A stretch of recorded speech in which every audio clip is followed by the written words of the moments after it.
सबकी आपकी चल रही हैं, लेकिन वर्तमान में केवल और केवल आपकी संस्कृत, हिंदी और उसकी चल रही हैं। सीडीपी की सुबह शाम को चलती है, गार्गी मैम की, और मेरी 9 बजे से चलती है सुबह। ठीक है, तो उस समय आप जुड़ जाया करो। और बाकी पीछे कुछ दिन आपकी अदर सब्जेक्ट की भी चली थी, और कुछ दिन में आपकी और सब्जेक्ट की भी स्टार्ट कर देंगे। फिलहाल जो चल रही है उनका आनंद लीजिए। पूर्ण शारीरिक प्रतिक्रिया होनी चाहिए। अच्छा जी, देखें तो ये क्या है प्रश्न की भाषा अधिगमार्थम कंठस्थीकरणम अंग रूपेण भाषा शिक्षणस्य उपागम स्वीकरोति। देखो इन्होंने क्या कहा है कि भाषा अधिगम के लिए कंठस्थीकरण को अंक रूप में भाषा शिक्षण के लिए कौन सा उपागम स्वीकार करता है। ये नहीं पता तुम्हें कि कौन सा उपागम या कौन सी पद्धति है जिसमें भाषा के कंठस्थीकरण पर बल दिया जाता है, कहने का ये मतलब है। तो जो डी पर जा रहे हो वो यहाँ क्यों जा रहे हो भाई, आपकी जो व्याकरण अनुवाद पद्धति है ये निगमन विधि का अनुसरण करती है ना। तो यहाँ बच्चे को नियम रटवाए जाते हैं पहले, है ना। यहाँ क्या है, पहले बच्चों को नियम रटवाए जाते हैं, और यहाँ आपका भी ऑप्शन सही जवाब हो जाएगा। संप्रेषणात्मक उपागम में ये तो बातचीत के माध्यम से, कम्युनिकेशन के माध्यम से हम बोलना चालना सीखते हैं। संरचनात्मक उपागम में वर्णों की संरचना सीखते हैं। टोटल फिजिकल रेस्पॉन्स में हम क्रिया के द्वारा, शारीरिक क्रियाओं के माध्यम से क्या है, भाषा को सीख रहे हैं। लेकिन जो प्रश्न है उसका उत्तर तो यही है कि यहाँ पर नियम रटवाए जाते हैं व्याकरण अनुवाद पद्धति में, है ना। तो यहाँ आपका बी ऑप्शन सही जवाब हो जाएगा। चलेगा, काव्या एका भाषा शिक्षिका अस्ति, सा विषयानुगुणं शब्दानाम् आहरणं कर्तुं तेषां सहगामी शब्दानां च आहरणं कर्तुं छात्रान् निर्दिशति। एषा योजना पद्धतिः जायते विन्यास इति, शब्दजाल इति, शब्दक्रीडा इति, शब्दनिर्माणः इति। बताइएगा। काव्या एका भाषा शिक्षिका अस्ति, सा विषयानुगुणम् आहरणं कर्तुं तेषां सहगामी शब्दानां च आहरणम कर्तुम छात्रान निर्दिशति। यानी कि काव्या एक भाषा शिक्षिका है, सा वह विषयानुगुणम, विषय के अनुकूल क्या कर रही है, शब्दों को आहरण कर रही है, शब्दों को ग्रहण कर्तुम करने के लिए तेषाम सहगामी शब्दानाम च आहरणम कर्तुम, यानी कि उसके सहगामी शब्द कह सकते हैं कि उसके जैसे, या पर्यायवाची शब्द कहने का मतलब है उसके जैसे पर्यायवाची शब्दों के आहरण करने के लिए छात्रा निर्दिशति, बच्चों को निर्देश दे रही है। तो इस योजना पद्धति को क्या कहेंगे, इस योजना, मैम मेरी क्लास छूट गई आज आकृति, आप बाद में देख लेना आकृति, कोई बात नहीं, है ना। ए ऑप्शन कह रहे हैं भाविका, पलक ए, अच्छा ए है, पक्की बात है, इसको विन्यास कहेंगे भाई। वो शब्दजाल नहीं सॉरी, वो वर्ड मीनिंग्स, उनके वोकैब को बढ़ा रही है कि नहीं बढ़ा रही, वो कह रही है कोई एक उन्होंने विषय बता दिया, शब्द बता दिया, और कह दिया इसके जैसे अनेक शब्द तुम्हें अब क्या है, इकट्ठे करने हैं, ढूंढने हैं। तो वो शब्दजाल यानी कि सॉरी शब्द क्रीड़ा, जिसको अंत्याक्षरी हम कह सकते हैं। शब्द जाल में तो बच्चा उलझ जाता है, हमें जाल नहीं बिछाना है, शिकारी आएगा जाल बिछाएगा, दाना डालेगा, है ना, और तुम्हें फंसना नहीं है। तो वो वाली बात नहीं करनी है, शब्द जाल में फंसाना नहीं है। वो शब्द क्रीड़ा के माध्यम से बच्चों को क्या कर रही है, शब्दों को, उनकी शब्दावली को मजबूत करवाया जा रहा है।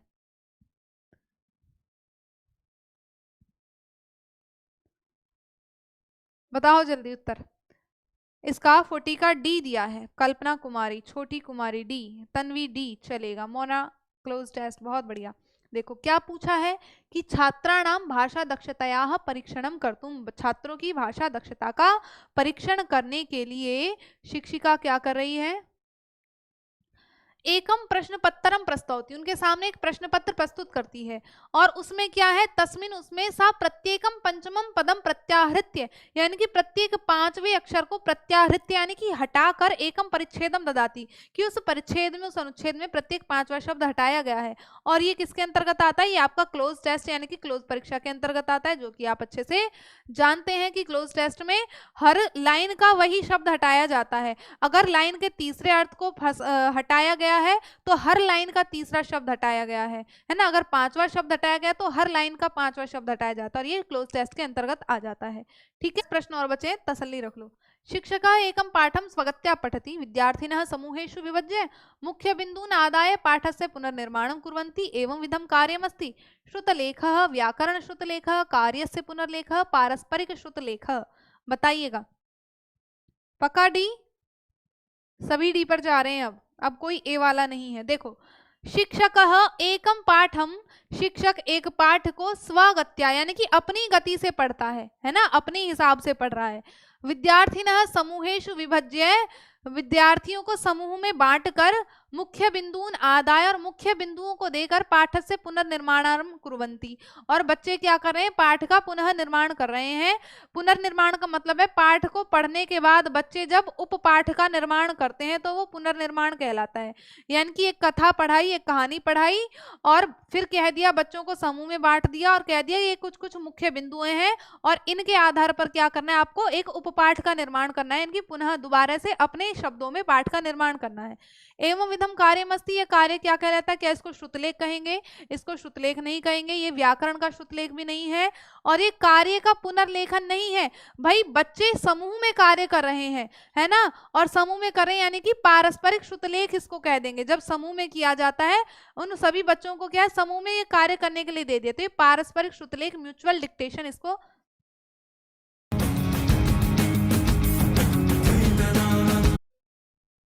नेक्स्ट आपका, कस्याश्चित् शिक्षिकायाः कक्षायां छात्राणां मातृभाषाः भिन्नाः सन्ति, सा प्रत्येकं छात्रं स्वस्वभाषया परस्परम् अभिवादयितुं निर्दिशति, प्रतिदिनं छात्राः विभिन्न भाषाणां शब्दैः सह परिचर्यार्थं प्रयत्नशीलाः भवन्ति, एवं शिक्षिका साधन रूपेण अधोलिखितेषु कथम आश्रयति, कथमम आश्रयति होना चाहिए। चले कोई बात नहीं, उत्तर दो पर आप।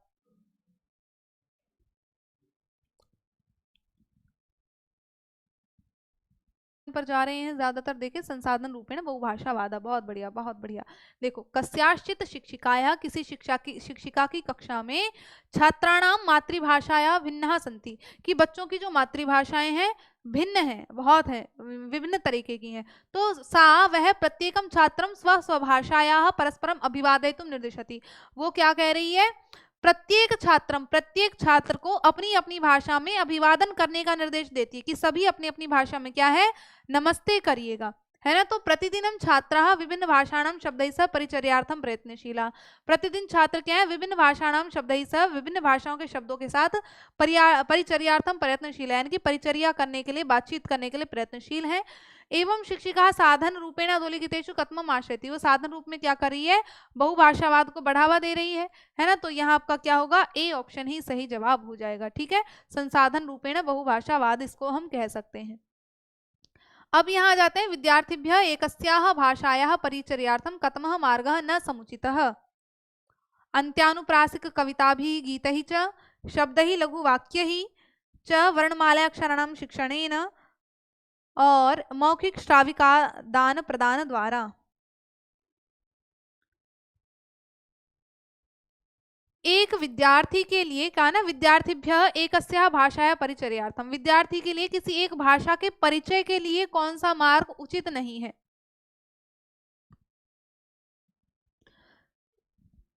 विद्यार्थियों के लिए किसी एक भाषा के परिचय के लिए क्या उपयुक्त नहीं है। तो यहाँ आप जा रहे हैं डी पर, ज्यादातर रानू टीचर जी डी। इन सब के द्वारा हम भाषा को प्राप्त कर सकते हैं, परिचय प्राप्त कर सकते हैं, लेकिन वर्णमाला के अक्षरों के शिक्षण से कौन सी भाषा का परिचय प्राप्त हो रहा है। वर्णमाला तो हम तब सीखते हैं जब भाषा को हम केवल सीखना चाहते हैं, व्याकरणिक तौर पर औपचारिक रूप से भाषा सीखेंगे तो वर्णमाला हम पढ़ेंगे, लेकिन केवल भाषा के संबंध में थोड़ा सा परिचय प्राप्त करना है तो ये ठीक है। इन्होंने कह दिया कौन सा समुचित नहीं है, तो आपको कह देंगे वर्णों को, यानी कि वर्णमाला, व्याकरण का अध्ययन नहीं करवाना है हमें, कुल मिला के संदर्भ में आप चीज को सीख जाओ, है ना। डायरेक्ट वर्णों को, वर्णमाला को पढ़ोगे तभी आप भाषा के बारे में थोड़ी सी समझ प्राप्त करोगे, तो ये आपका सही नहीं हो जाएगा। ठीक ठीक, तो यहाँ आपका क्या है, सी ऑप्शन सही जवाब हो जाता है। नेक्स्ट आ जाते हैं, संविधानस्य 343 2 अनुच्छेद अनुसारम, बताइएगा।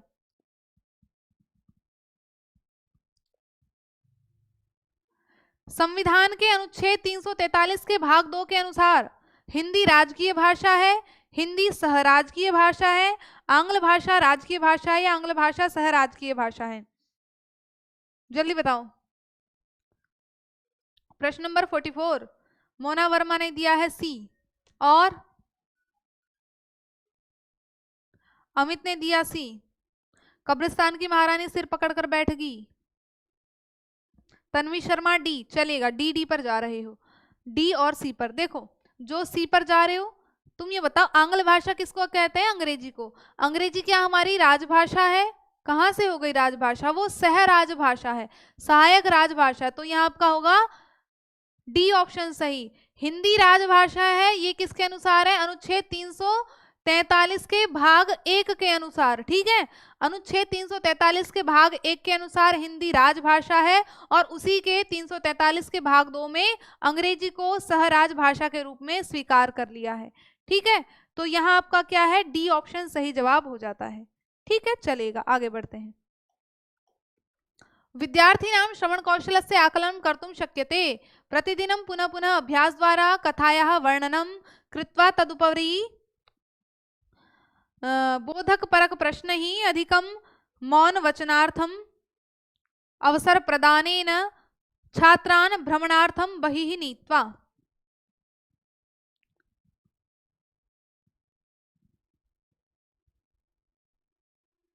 जल्दी बताओ, प्रश्न नंबर 45।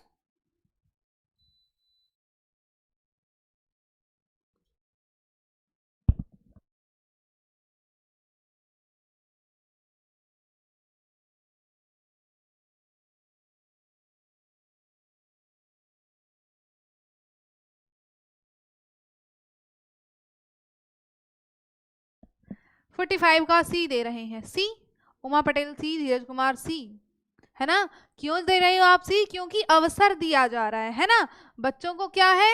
अवसर दिया जा रहा है। हैं, अब तुम मेरे सामने होते तो मैं भी कुछ हाथ सेक लेती अपने अवसर देके। तो देखना, मौन वाचन के अवसर देना ये कौन सा अवसर है? बोलने के अवसर दो तो बात भी है, मौन वाचन में भी अवसर दिए जाते हैं। चुप हो जाओगे अपने आप ही, मौन वाचन में कौन से अवसर देने हैं? देखो, श्रवण कौशल के आकलन के लिए क्या कर सकते हो आप? प्रतिदिन पुनः पुनः अभ्यास द्वारा, अभ्यास नहीं करवाना, कथायाः वर्णनम कृत्वा तदुपरि बोधपरक प्रश्न ही, कथा का वर्णन करके और उसके ऊपर बोधपरक प्रश्न पूछकर, या छात्रों को बाहर ले जाकर, घूमने के लिए बाहर ले गए। तो श्रवण का आकलन इससे नहीं है। श्रवण का आकलन किससे है?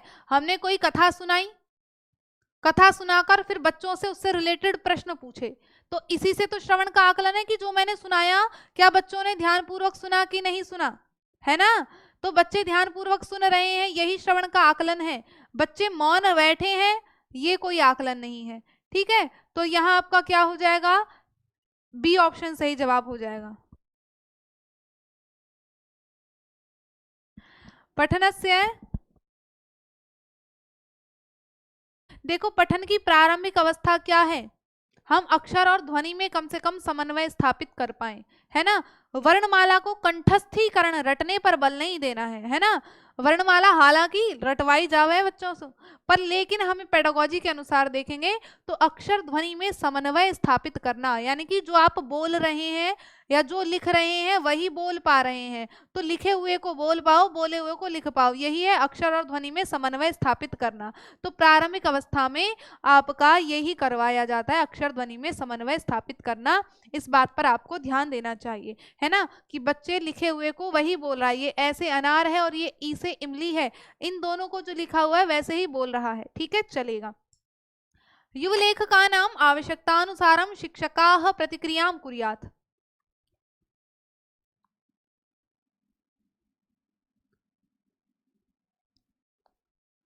प्रश्न नंबर 47, मक्खन सिंह भी हैं, सी दे रहे हैं। अच्छा, देखो मैं अर्थ समझा दूं एक बार। मोना वर्मा बी। युव लेखकानां आवश्यकतानुसारम, युव लेखक मतलब कि जो युवा लेखक हैं उनकी आवश्यकता के अनुसार शिक्षकाः प्रतिक्रियां कुर्यात्, कि शिक्षकों को प्रतिक्रिया देनी चाहिए या करनी चाहिए। क्या प्रतिक्रिया देनी चाहिए? जो कोई नए नवीन युवा लेखक हैं उन्होंने कुछ भी लिखा है तो उस पर हमें क्या प्रतिक्रिया देनी चाहिए एक शिक्षक के नाते, है ना। तो ऑप्शन देखें, तही कृतानां व्याकरणगत त्रुटीनां विस्तृत प्रतिपुष्टिम दत्वा, कि उनके द्वारा जो व्याकरणगत त्रुटियां की गई हैं, जो गलतियां की गई हैं, उन पर आप फीडबैक दोगे। भाई किसी ने कुछ लिखा है मेहनत करके तो उसको अप्रिशिएट करना है, ऐसे नहीं है हमें कह देना है कि नहीं तुमने ये गलती कर दी, उसकी गलतियां निकालनी है, तो हमें गलती नहीं निकालनी है। फिर है आपका बी ऑप्शन, देखें कि तही सम्यक कार्यम कृतम इति प्रशंसा कृत्वा तेषां कृतिभ्यः उद्धरणं कृत्वा विशिष्ट टिप्पणीं च दत्त्वा, कि तही उनके द्वारा सम्यक कार्यम कृतम, की बहुत अच्छा कार्य किया गया है, इति प्रशंसा कृत्वा, ऐसी प्रशंसा करनी है, ऐसी प्रशंसा करके, तेषां कृतिभ्यः उद्धरणं कृत्वा, उनकी कृतियों का उद्धरण करके, विशिष्ट टिप्पणी च दत्त्वा, और उस पर कुछ विशिष्ट टिप्पणी देनी है। टिप्पणी, विशिष्ट टिप्पणी देने का मतलब ये नकारात्मक वे में टिप्पणी नहीं देनी, कि उस पर कोई हम पॉजिटिव टिप्पणी भी दे सकते हैं, कि भाई इस तरह की एक विशिष्ट टिप्पणी देनी कि आपने बहुत अच्छा कार्य किया है, उनकी प्रशंसा करके, है ना। और वहीं सी पर जाएंगे, त्रुटियों की उपेक्षा कर देनी है, ऐसा भी नहीं करना है कि गलतियों की उपेक्षा ही कर देनी है। और कक्षायाम तेषाम उत्तम लेखनार्थम सम्माननम कृत्वा, कि कक्षा में उनको उत्तम लेखन का सम्मान करके। नहीं तो सबसे ज्यादा पॉजिटिव क्या है कि उनके कार्य की क्या है, प्रशंसा करनी है ना। तो यहाँ आपका क्या हो जाएगा, C option, sorry B option सही जवाब हो जाएगा, है ना। बी ऑप्शन आपका सही जवाब है, डी भी नहीं, जो डी पर जा रहे हैं। युवा लेखक हैं तो उनके द्वारा किए गए कार्यों की प्रशंसा करनी है। हर लम्हा एक रंग है। प्रश्न नंबर 48 पर आ गए हैं। पूछा है कि अधस्तनेषु निम्नलिखित में से भाषा अधिग्रहण और अधिगम में, अधिग्रहण और अधिगम क्या होता है, इनके बीच मूलभूत अंतर क्या है। प्रवाह और शुद्धता का है, लैंग्वेज एक्सपोजर यानी कि भाषा सामुख्य का है, शुद्धता वेग का है, या वेग और उच्चारण का है। तो श्वेता यादव दे रही है डी, शिवानी ए, प्राची दुबे बी, चलेगा। पारुल ने दिया है ए। अभी भी भटक रहे हो। आपको पता है कि अर्जन और अधिगम में मूलभूत अंतर किसका होता है, पर्यावरण, वातावरण का होता है ना। किसका होता है, वातावरण का होता है, कि आप अर्जित करते हो समाज से, है ना, और अधिगम करते हैं हम औपचारिक रूप से, है ना। तो इसमें भाषा सामुख्य हो गया, लैंग्वेज एक्सपोजर, हम भाषा से जो सामुख्य मिल रहा है, हम भाषा को जब वातावरण से सीखेंगे तो वो उसको लैंग्वेज एक्सपोजर कहा जाता है। यही आपका दोनों को डिफरेंट करता है, अलग करता है। तो उसको लैंग्वेज एक्सपोजर, और संस्कृत में बोले तो भाषा सामुख्य इसको कहा जाता है। ठीक है, भाषा के साथ संबंध स्थापित करना, जब हम संबंध स्थापित करके डायरेक्ट भाषा सीख रहे हैं, यानी कि अर्जित कर रहे हैं अनौपचारिक रूप से, है ना। और जब हम औपचारिक रूप से विद्यालय में सीख रहे हैं तो वो अधिगम हो जाता है। तो सबसे बड़ा डिफरेंस क्या है, वातावरण का आ जाता है। पत्राधानम किसको कहते हैं, पोर्टफोलियो को कहते हैं। ये किसका उदाहरण है, स्वतः आकलन का, शिक्षक आकलन का, उभयम, स्वतः आकलन से, शिक्षक आकलन से च, या राज्य बोर्ड द्वारा आकलन से, बताइएगा। पत्राधान क्या है, किसका उदाहरण है। 49, एक और बच रहा है, तसल्ली रखो और अच्छा सा जवाब दे दो।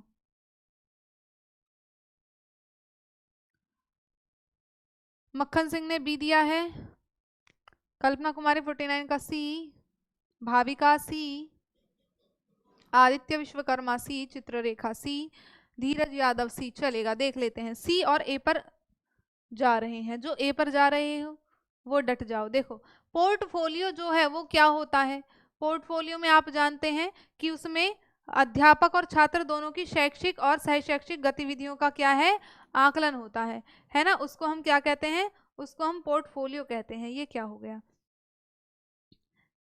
है ना, शैक्षिक और सहशैक्षिक गतिविधियां होती हैं, उनका आकलन होता है। तो चलिएगा, अब पोर्टफोलियो के बारे में कुछ और बातें बता दूं। तो ये जो है ना, इसमें बच्चे का भी आकलन होता है और शिक्षक का भी आकलन होता है, दोनों का, कि बच्चे ने कितना करा, वो अध्यापक भी अपना पोर्टफोलियो स्वयं करते हैं और बच्चे भी अपना पोर्टफोलियो स्वयं निर्माण करते हैं। तो इसमें उभयम, दोनों का ही आकलन किया जाता है पोर्टफोलियो के द्वारा। ठीक है, राज्य बोर्ड के द्वारा या केवल एक का न करके हम केवल और केवल सी पर जाएंगे, तो इसको समझ जाइएगा। ठीक है, शिक्षकः तृतीय कक्षायाः विद्यार्थिनः एकम् आवारकं यानी कि एनवलप निर्मातुं निर्देशं ददाति, विद्यार्थी निर्देशस्य पालनं करोति, भाषा कक्षायाम् एवं विधः गतिविधिः सहायं करिष्यति, लेखन कौशल विकासे, संभाषण कौशल विकासे, श्रवण कौशल विकासे, या फिर तेषां सर्जनात्मक विकासः। बताइएगा। प्रिंसेस नायक, ले दिए हैं हम आपका नाम जाते जाते, है ना, पर आते रहिएगा समय पे, आते आते जवाब दो। 50 का डी ऑप्शन दिया है आपने।